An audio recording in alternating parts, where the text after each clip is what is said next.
성공한 1% 말고 다른 사람들은 루저라고, 실패한 사람들이라고, 낙오된 사람들이라고 손가락질 당하고 스스로가 그렇게 느끼는 각 영역에 있는 연구자들이 다 20세기의 문제의 폐해를 발견한 겁니다. 그래서 이러면 안 되겠다 라고 해서 21세기엔 우리가 그렇게 살지 말자 라는 담론,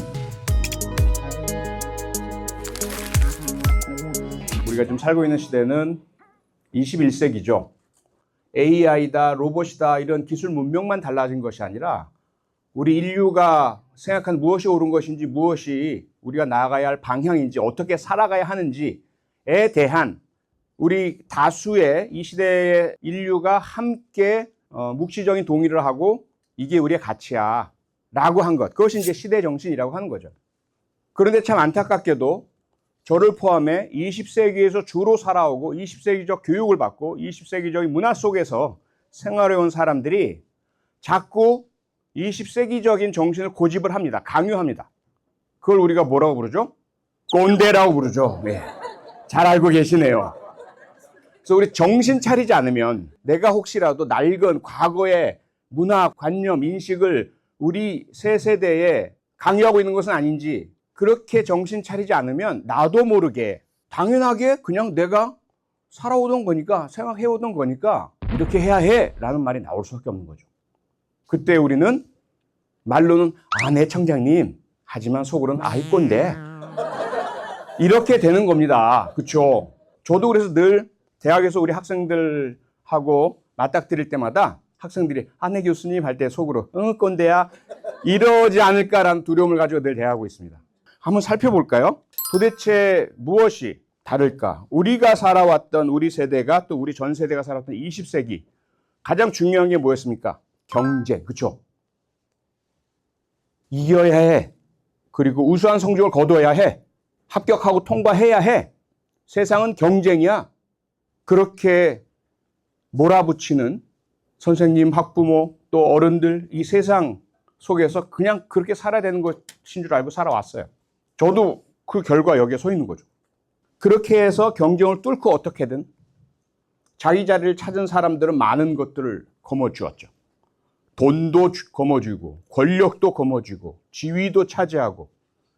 근데 살짝 돌아보니까 우리 모두가 그랬나요?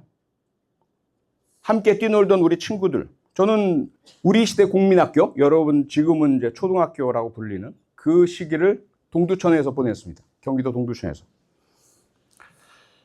그때 친구들 정말 티 없이 맑고 순수하게 같이 뛰어놀고 하던 친구들, 그 중에 과연 몇이나 이 경쟁의 시대를 뚫고서 문제없이 안전하게 잘 살고 있을까?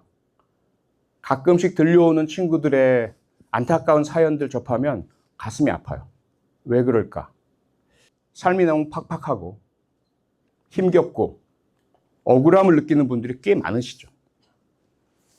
그것이 부작용 아니겠습니까? 물론 인간 세상이 천국일 수는 없죠. 모두가 다 그냥 잘 살고 아무 노력 없이도 잘 먹고 이럴 수는 없어요. 당연히 경쟁이라는 것이 있을 수밖에 없고요. 희소한 자원, 희소한 위치, 직업. 하지만 오롯이 경쟁만이 최고인 것처럼 밀어붙인 20세기의 시대정신의 부작용은 무엇일까요?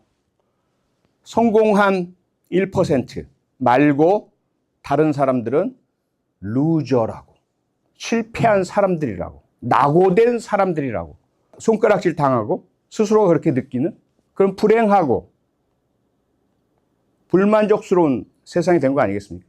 간혹 우리가 접하는 너무 극단적인 사례들이 있죠. 부모가 자녀 손을 잡고 걸어가다가 너 공부 열심히 안 하면 저분처럼 된다? 이게 20세기의 정신인 거죠. 너 지금 뭐 하고 있니? 너 왜 열심히 안 해? 이러다 뒤처지려고? 라는 시선으로 자꾸 우리 자녀들을, 아이들을, 젊은이들을 바라보고 있는 거예요. 제가 왜 이 주제를 들고 나서 왜 이런 얘기를 하겠습니까? 저는 가장 그 극단을 보고 살아온 사람 아니겠습니까? 40년 가까이 범죄자, 그 끔찍한 현장들을 보고 살아왔습니다. 그냥 그 표면만 보면 이 짐승보다 못한 놈들, 괴물보다 나쁜 놈들 그냥 찢어 죽여도 여한이 없죠. 사형 다 때렸으면 좋겠죠.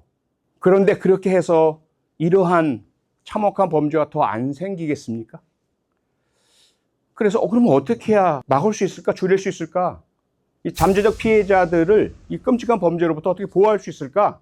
라고 생각을 하고 들여다보면 원인을 찾아야 될 거 아니겠습니까? 그러면 어디로 갑니까? 바로 이 경쟁 사회 20세기 정신이 루저로 실패자로 만들고 낙인 찍고 내팽개친 사람들 중에서 그런 끔찍한 잔혹한 범죄자들이 나오더라라는 거죠.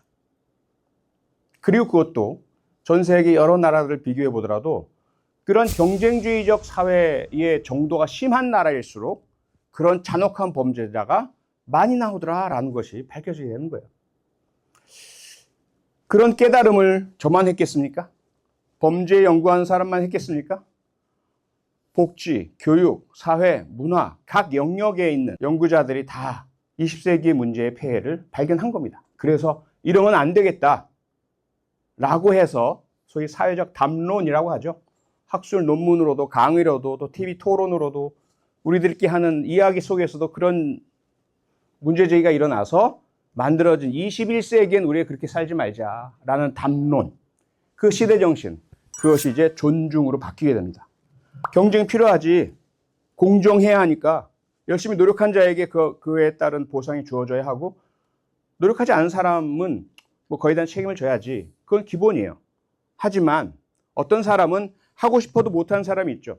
특히나 지금같이 학업 중심의 경쟁 사회에서는 부모가 돈이 많아서 20세기적인 여러 가지 자기의 노력도 있겠지만 사회 불평등, 불공정도 있고 부패도 있고 특혜도 있었고 그 성과 때문에 부를 거머쥔 부모들은 자기의 자녀들에게 그 성과를 그대로 대물림하려고 합니다. 그렇죠? 가만 안 두죠. 다른 아이들보다 역시 경쟁이라는 시대 정신에 맞춰서 지지 않도록 앞서 나갈 수 있도록 온갖 종류의 사교육, 선행학습 때려 붓습니다. 그럼 그러한 상황들을 우리가 생각을 한다면 무조건 경쟁이 공정하다. 경쟁에서 진 사람은 너는 루저니까? 실패자니까? 능력이 부족하니까? 노력을 안 했으니까? 그 쓴 결과를 맛봐 라고 내팽개쳐서 되겠느냐라는 거죠. 그래서 등장한 것이 존중이라는 시대 정신입니다. 우리 모두를 존중해야 합니다. 열심히 노력한 사람도 그에 대한 존중을 해야 되고 여건이 부족해서 해도 안 되는 사람도 존중을 해야 되고 생각이 달라서 난 그렇게 살기 싫어. 나 큰 거 안 바랄 테니까 남의 해 끼치지 않는 그런 사람으로 살기 좀 놔둬줘. 그런 사람도 존중을 해야 되는 거죠. 그것이 이제 새로운 시대 정신이 된 겁니다.